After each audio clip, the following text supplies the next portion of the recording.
Meditasi kita akhiri. Sabbe sata bhavantu sukitata. Semoga semua makhluk hidup berbahagia. Sadu, sadu, sadu.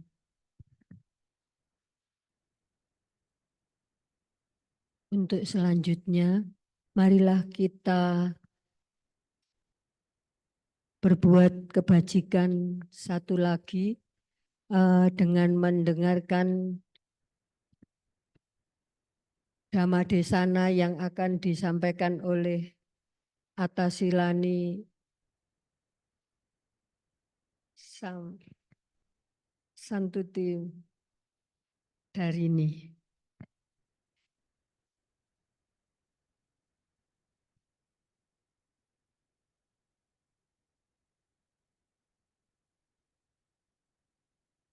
Silakan.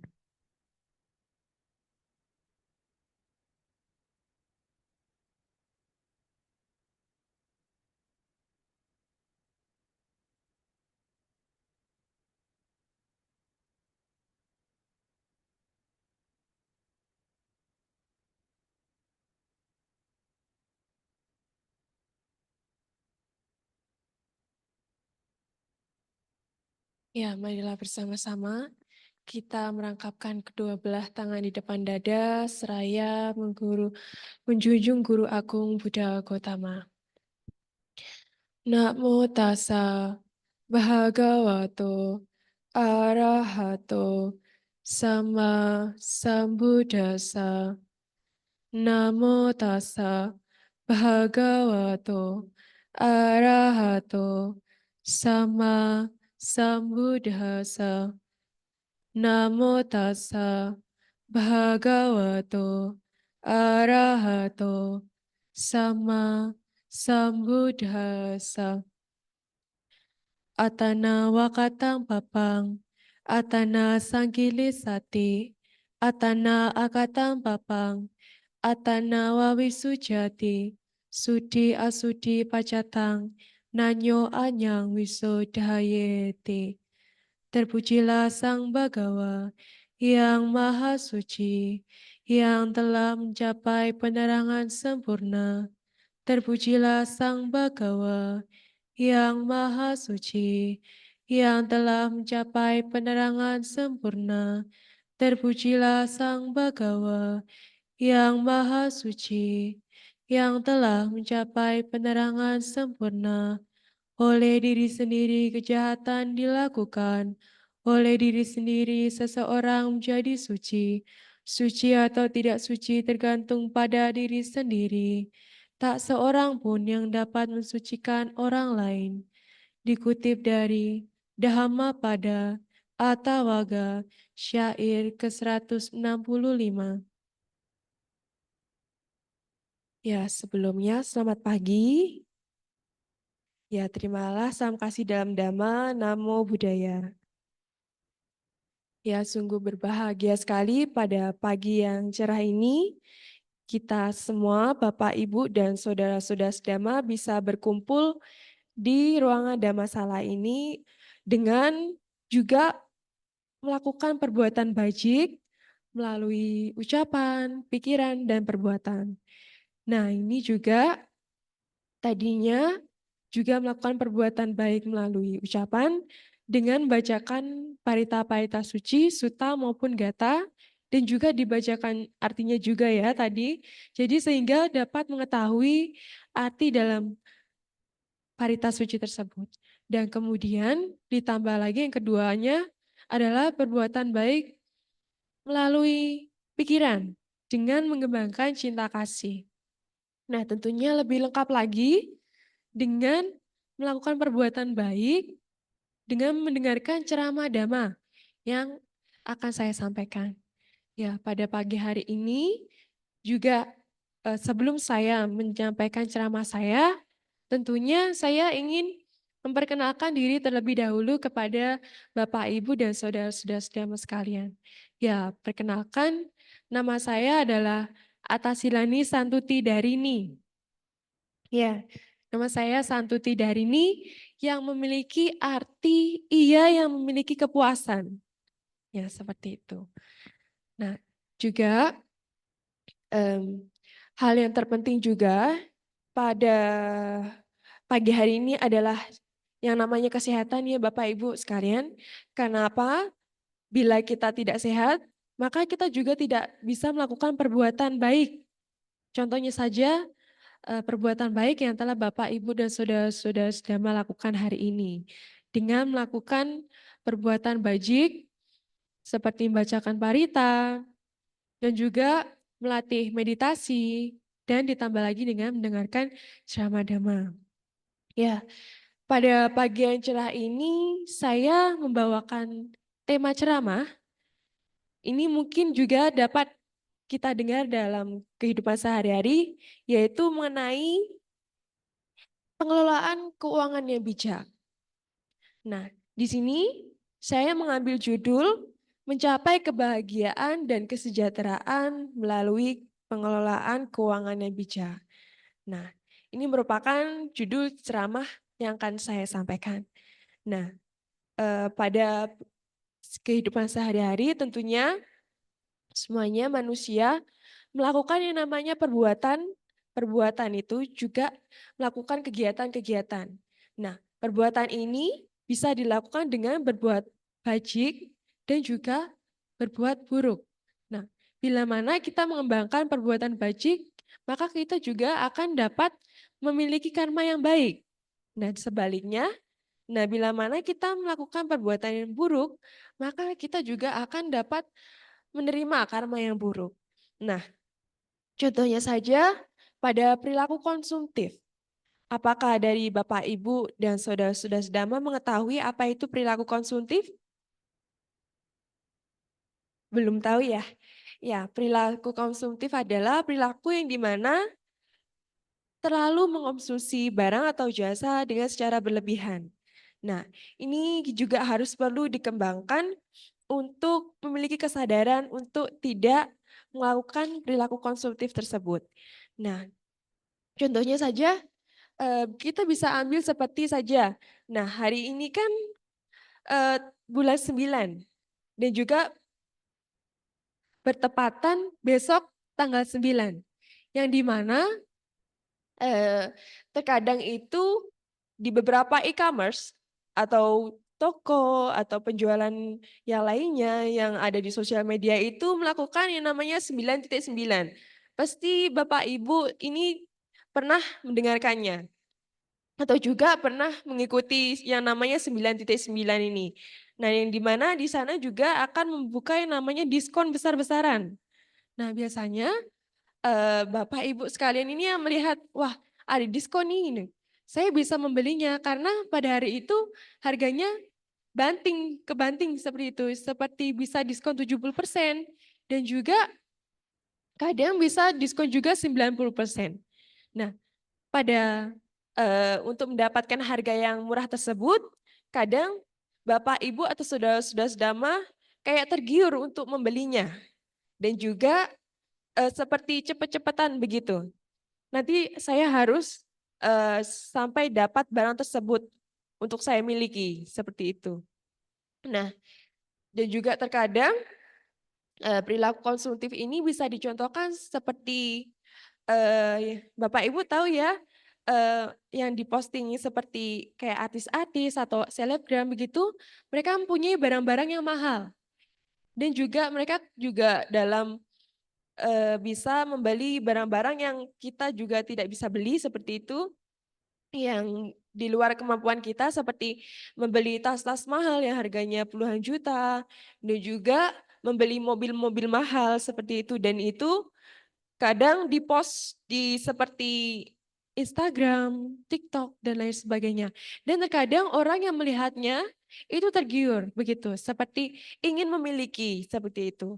Jadi terkadang bila mana kita tidak memiliki uang yang banyak seperti itu dan kita tergiur untuk membeli apa yang sedang dipost oleh artis tersebut, jadi kita ingin membeli barang tersebut. Nah, kemudian di sana juga terdapat perilaku yang harus dikembangkan. Maksudnya perilaku kesadaran. perilaku kesadaran ini harus dikembangkan di dalam diri masing-masing agar kita dapat mengelola nafsu kita, begitu. Mengelola nafsu keinginan kita untuk membeli barang tersebut.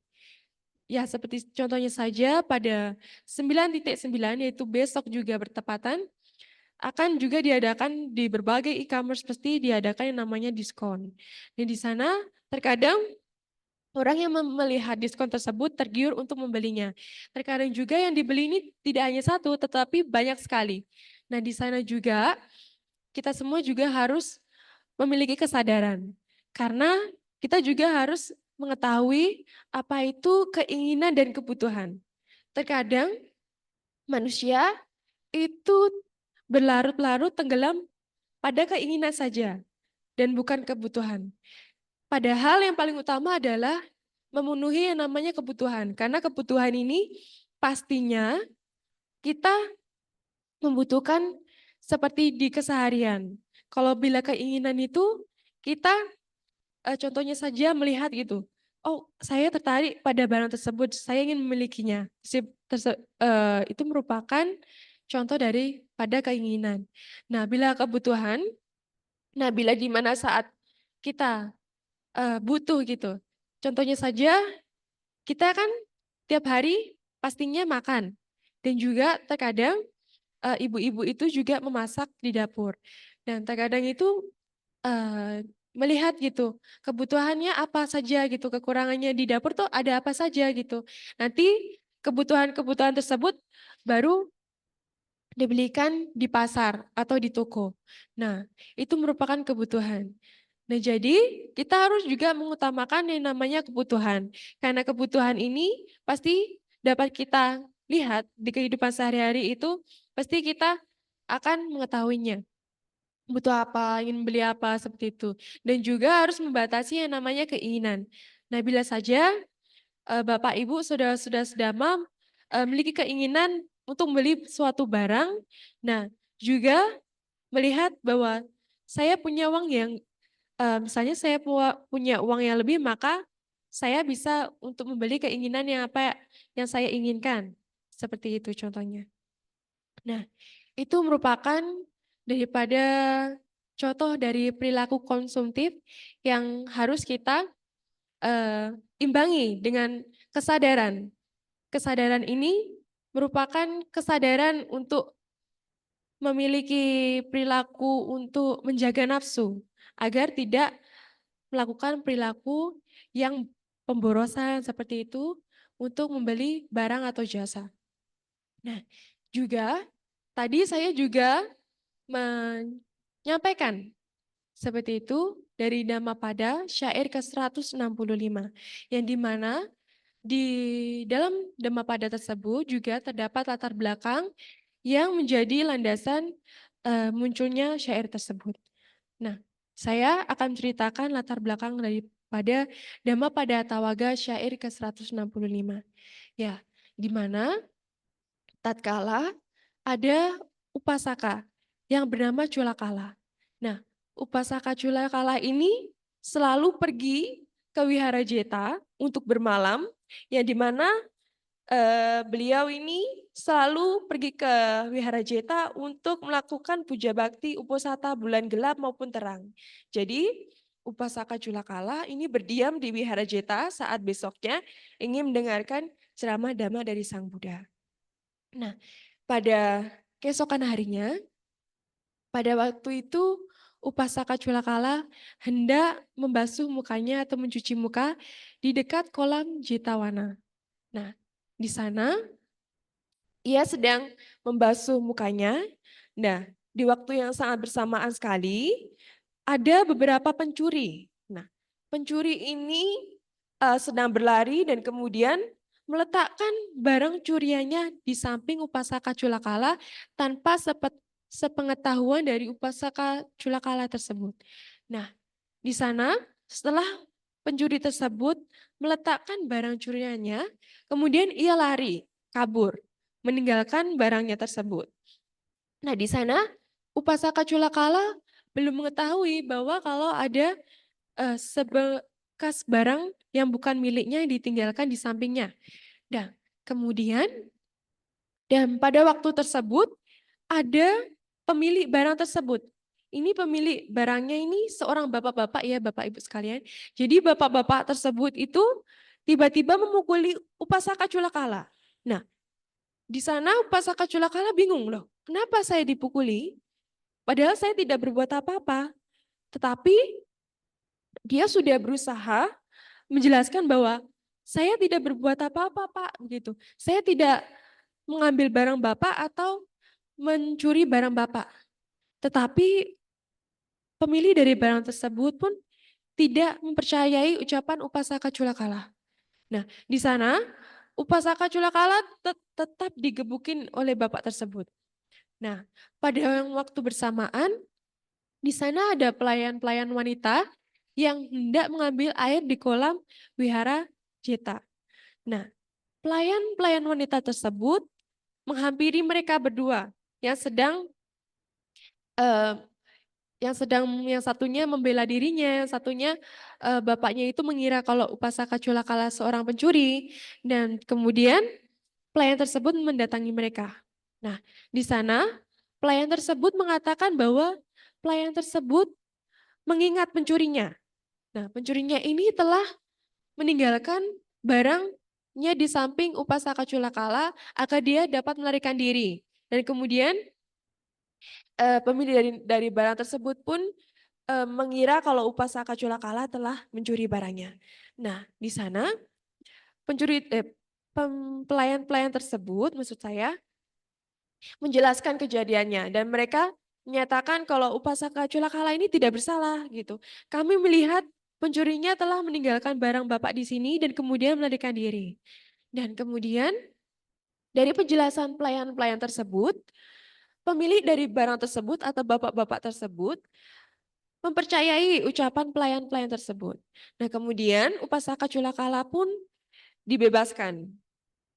Nah, juga bapak pemilik barang tersebut meminta maaf kepada Upasaka Culakala telah menuduhnya sebagai pencuri. Nah, di waktu tersebut, Sang Buddha pun sedang melintas dan berjalan di dekat mereka. Dan kemudian Sang Buddha melihat mereka sedang berbincang-bincang dan sedang bermusyawarah di sana. Sang Buddha pun menghampiri mereka. Nah, Sang Buddha pun juga diceritakan oleh pelayan-pelayan tersebut kejadian pada waktu itu, pada hari itu. Nah, Sang Buddha pun berkata kepada Culakala, kamu dibebaskan bukan karena pembelaan dari pelayan-pelayan wanita tersebut mengatakan bahwa kamu bukan pencurinya. Tetapi kamu memang tidak melakukan perbuatan buruk, maka kamu tidak dinyatakan sebagai pencuri atau kamu juga dinyatakan tidak bersalah. Nah, pada waktu itu juga Buddha menyampaikan bahwa barang siapa yang berbuat keburukan, maka ia akan terlahir di alam yang menderita atau alam niraya.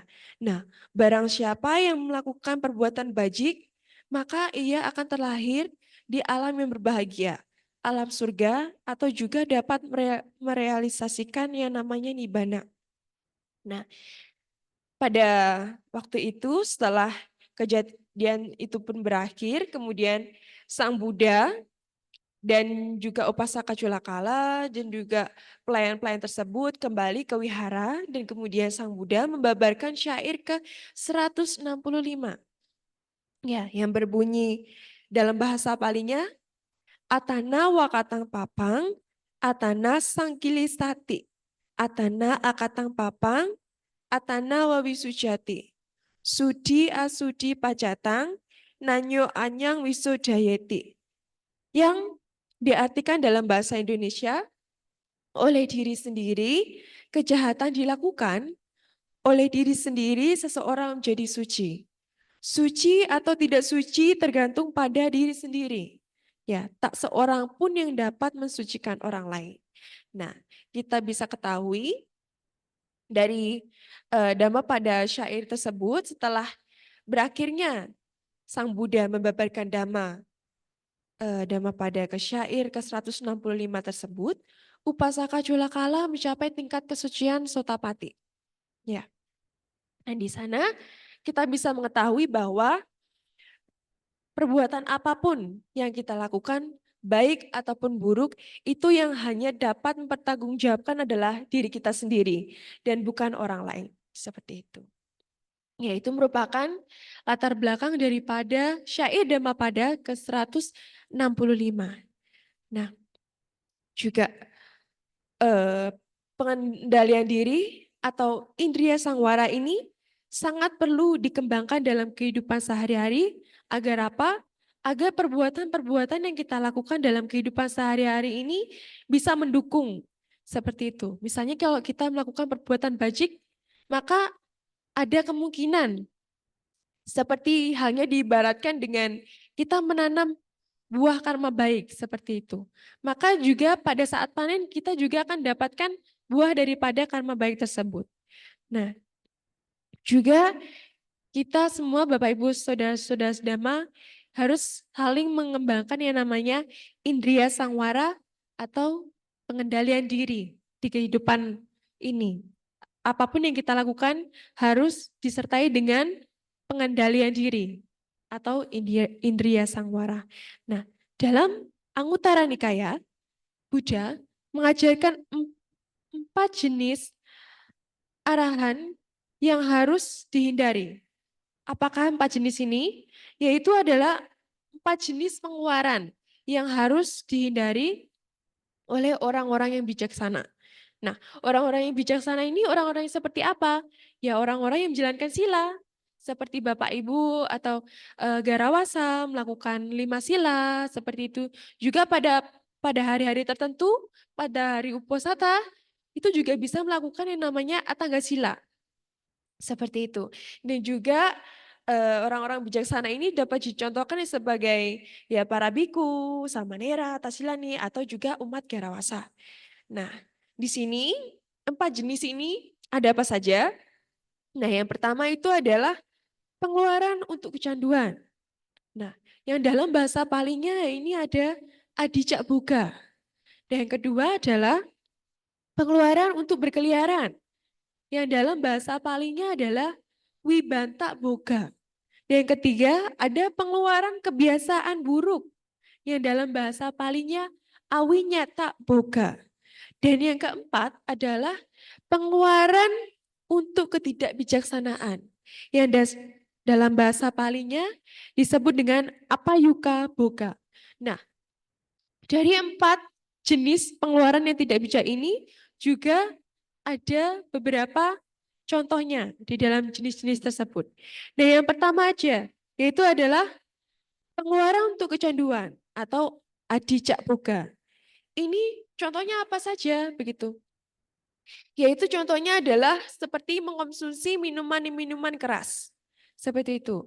Minuman-minuman keras dan juga ada obat-obatan terlarang dan juga melihat hiburan-hiburan yang tidak pantas. Seperti itu.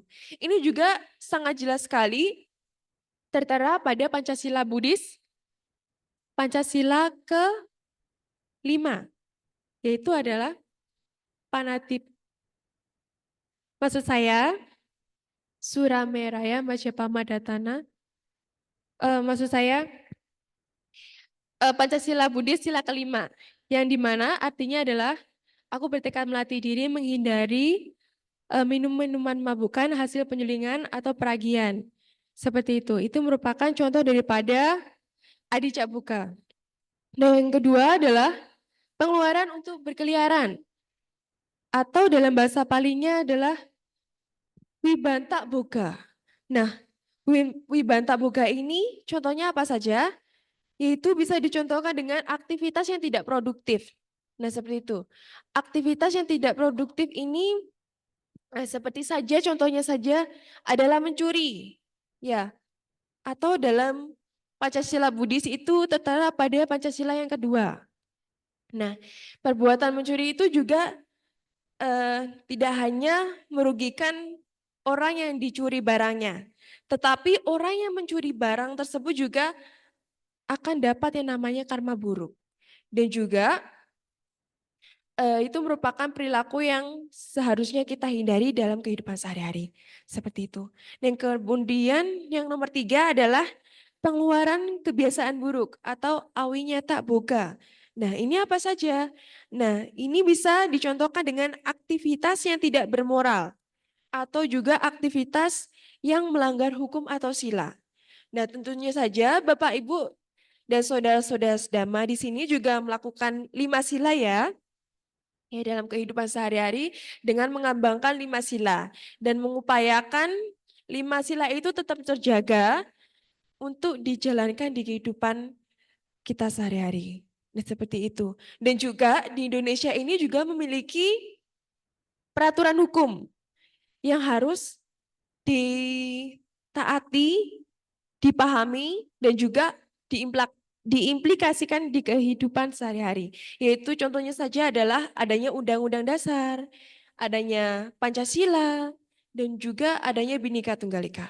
Di sana manusia juga punya seperti benteng begitu, benteng untuk tidak melakukan perbuatan buruk dan juga tidak melakukan perbuatan yang dapat merugikan makhluk lain.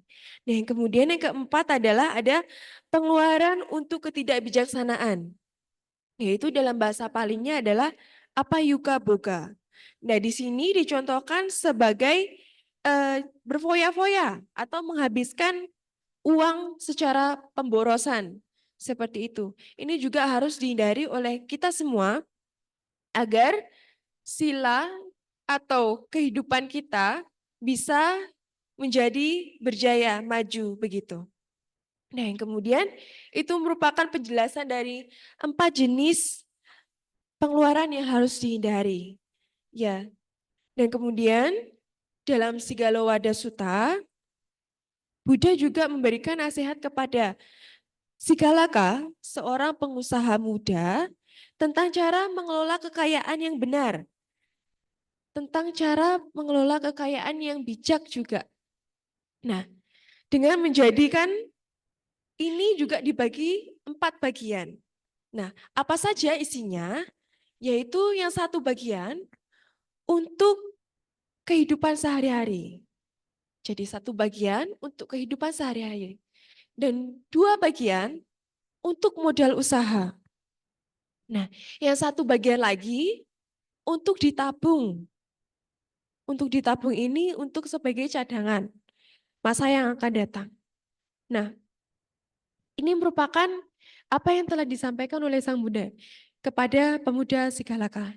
Nah, dengan membagi pembagian hasil yang kita miliki, membagi pengeluaran yang kita miliki menjadi 4 bagian, yaitu dengan satu bagian untuk kebutuhan hidup, ya contohnya saja untuk kebutuhan sehari-hari, untuk membeli makanan, obat-obatan, atau pakaian, itu juga merupakan contoh daripada satu bagian yang telah dijelaskan oleh Sang Buddha. Nah, yang kedua adalah 2 bagian untuk modal usaha. Ini modal usaha ini sangat bagus untuk dilakukan pada manusia terutamanya agar memiliki sebuah usaha yang dimana di sana nanti juga untuk dapat mendapatkan keuntungan dari usaha tersebut. Jadi di sana diupayakan agar manusia itu tetap produktif untuk menjaga kehidupannya agar tidak mencapai yang namanya kemelaratan. Seperti itu. Jadi 2 bagian ini untuk yang namanya modal usaha. Dan satu bagian lagi adalah untuk ditabung, dicadangkan uangnya. Nah, mana bila pada situasi kondisi tertentu di mana Bapak Ibu Saudara sedang mengalami yang namanya krisis uang, atau pada saat tersebut mengalami yang namanya sakit dan tidak bisa bayar, dan Bapak Ibu ini masih teringat, oh saya punya tabungan gitu. Jadi saya bisa membayar uang rumah sakit tersebut memakai uang tabungan begitu. Jadi punya cadangan. Nah, itu merupakan contoh daripada 4 bagian yang disampaikan Sang Buddha kepada pemuda Sigalaka. Nah, bisa juga diibaratkan dalam bentuk persen, yaitu kita ibaratkan sebagai 100% seperti itu. Nah, 20% ini untuk kebutuhan hidup atau untuk keinginan. Nah, 60% untuk modal usaha yang kita miliki seperti itu. Nah, kemudian 20%-nya lagi untuk tabungan atau cadangan.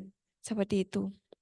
Nah, dengan menjalankan prinsip-prinsip tersebut, ini juga dapat membangun hidup yang namanya hidup hemat. Dan juga dapat juga menghindari yang namanya pemborosan dan juga menghindari yang namanya kemelaratan. Jadi di sana kita juga diarahkan untuk memiliki yang namanya kesadaran diri, pengendalian diri, indria sangwara dalam membagi yang namanya pengelolaan uang. Seperti itu. Nah, juga dalam kitab komentar Sigala Wada Sutta yang terutama dalam Buddha Ghosa, ia juga menjelaskan tentang dengan membagi menjadi 4 bagian. Nah, seseorang ini tidak hanya menghabiskan uangnya untuk kebutuhan hidup atau keinginan, dan juga tidak menghabiskan uangnya untuk modal usaha, dan juga tidak menghabiskan seluruh uangnya untuk ditabung. Nah, dengan hal tersebut, seseorang dapat memenuhi kebutuhan hidupnya untuk memajukan usahanya juga, dan juga memiliki tabungan untuk menghadapi masa-masa yang sulit di kemudian hari. Nah, itu merupakan isi daripada Sigala Wada Sutta dalam Buddha Ghosa. Nah, juga Buddha menganjurkan untuk mengelola keuangan dengan bijak, hidup hemat dan menabung, juga menggunakan uang untuk hal-hal yang bermanfaat dan sesuai dengan kebutuhan. Nah, secara keseluruhan, ajaran Buddha ya dalam Anguttara Nikaya dan juga Sigala Wada Sutta ini memberikan panduan yang sangat berharga tentang bagaimana kita caranya mengendalikan diri dalam untuk mengelola yang namanya nafsu keinginan. Dan juga dalam suta tersebut juga menjelaskan bahwa manusia juga harus mengembangkan yang namanya kebijaksanaan untuk mengatur keuangan. Dan juga yang terpenting adalah pengelolaan keuangan yang bertanggung jawab. Nah, dengan menjalankan ajaran-ajaran yang telah disampaikan oleh Sang Buddha, contohnya saja dalam Anguttara Nikaya dan Sigala Wada Sutta, ya, kita semua dapat mencapai yang namanya tujuan finansial yang mapan, seperti itu. Dan juga dapat mempersiapkan diri yang dimana pada saat waktu-waktu tertentu mengalami krisis keuangan, seperti itu. Nah, itu merupakan Dhammadesana yang dapat saya sampaikan.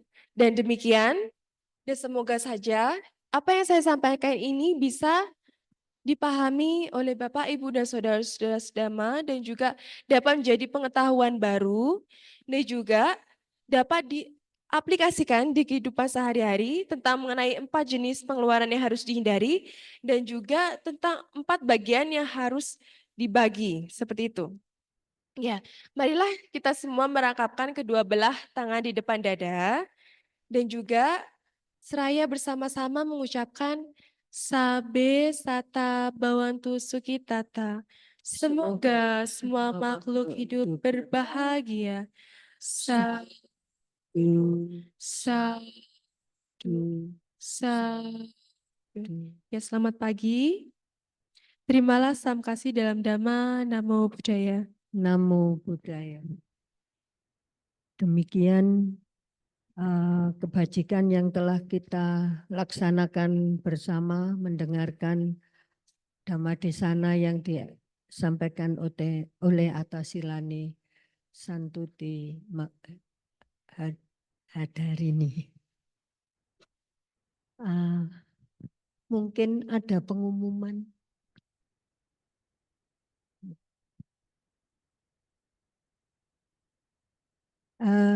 Sebelumnya mungkin kita bisa melaksanakan kebajikan sekali lagi, yaitu Dana Paramita.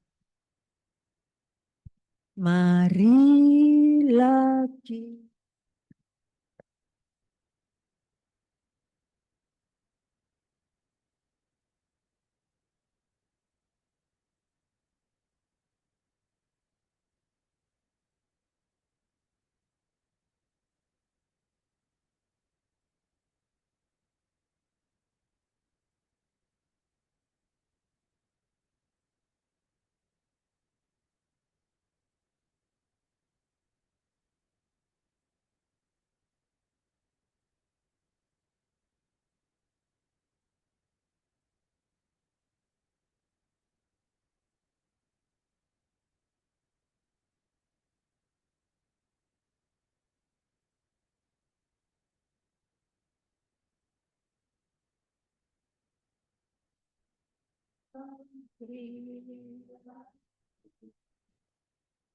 Marilah kita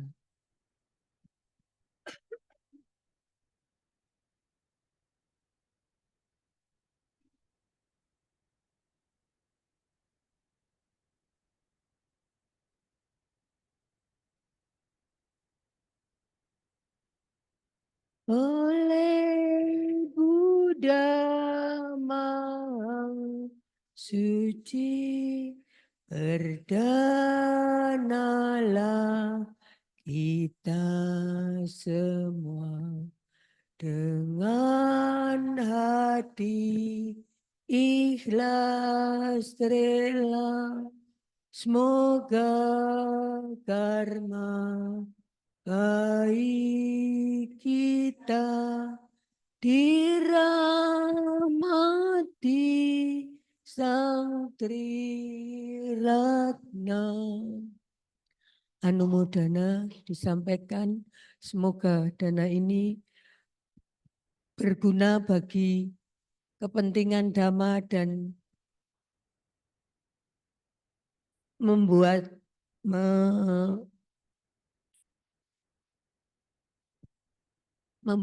kita menerima karma baik yang telah kita sampaikan.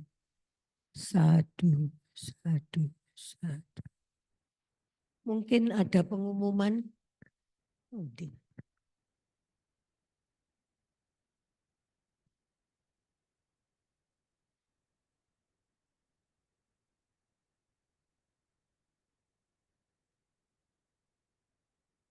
Ya.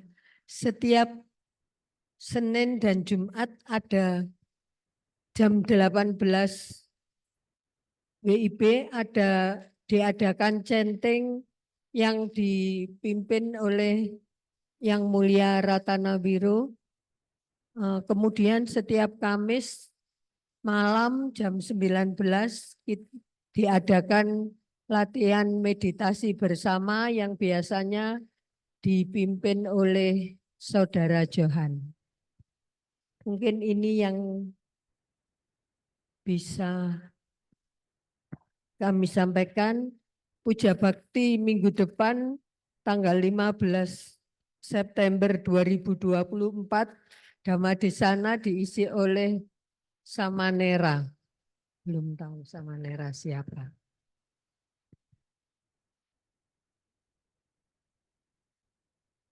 Marilah kebaktian siang hari ini kita tutup dengan membacakan Parita Patidana. Andamayang Patidana Gatang Banamase Punya Sidanikatasa Yananyani Katani Me Tesan Jabagino Hontu Satanantap Pamanaka Ye Piya Gunawantaja Mayang Mata Pita Dayo Dita Meja Piaditawang Anye Maja Tawirino Satta Titan Dilokasming Te Pumma Catuyonika Panje Kaca Tuokara Sangsaranta Pawa Pawe Nyatang Ye Patidaname Anumodantu Te Sayang Ye Cimang Napajananti Dewa Tesang Niwedayung Maya Dinana Punyanang Anumodana Hetuna Sap Isata sada hontu awira sukajiwino kemapadan japapuntu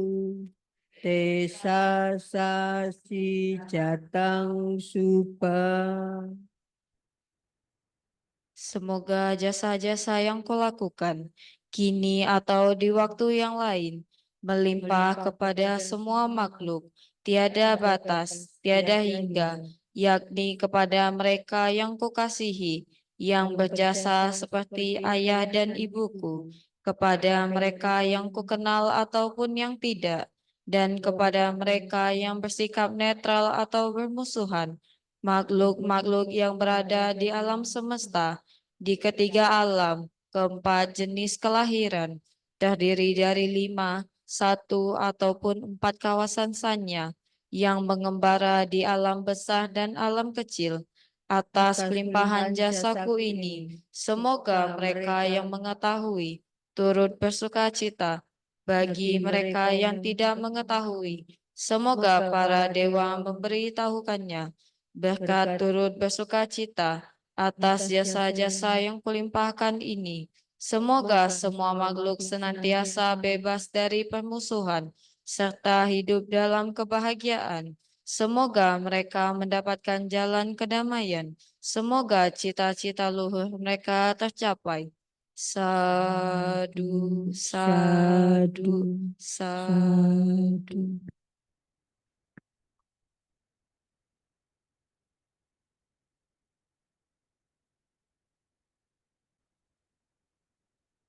Marilah kita tutup kebaktian pagi ini dengan bernama Karagata. Arahang Sama Sambuddho Bhagawa.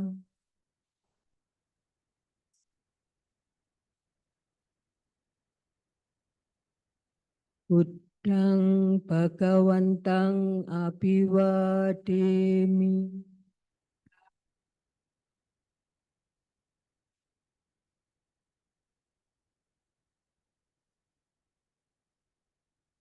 Swakato Bhagawata Dhammo.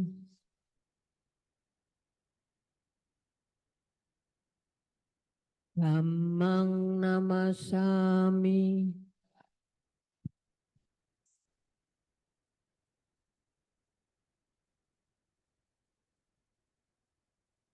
Supatipanno Bhagavato Sawaka Sanggo.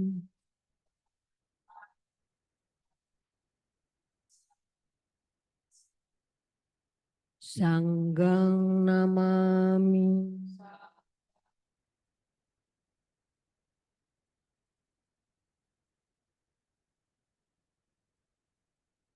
Sapi sata bawantu sukitata. Semoga semua makhluk hidup berbahagia.